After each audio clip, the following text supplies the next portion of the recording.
Hi everyone and welcome back to another video.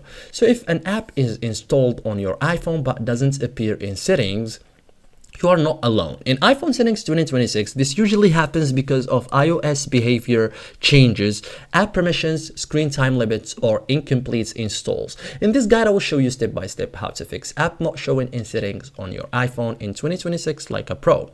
Why an app may not appear in settings. An app may be missing from settings if the app doesn't request system permissions, it's restricted by screen time, the app is offloaded or corrupted, iOS hasn't refreshed the app list, or the app was installed by never opened. Okay, so make sure the app is actually installed. Go to app library. Okay, so let's go to here, Apple Store or App Store.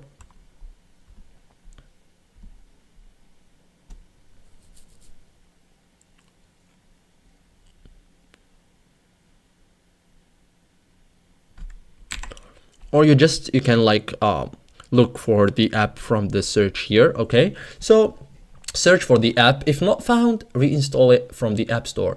If it's not installed, it won't appear in settings. Okay, so open the app at least once. So many apps don't appear in settings until open. So launch the app, complete first time setup, allow or deny any permission prompts, then recheck settings. Okay, some apps don't appear as a main settings entry, so go to settings, go to privacy and security, and then check categories like location services, camera, microphone, pictures, notifications. If the app is listed there, it's working normally. Okay, so thank you guys for watching this video and see you guys in the next tutorial.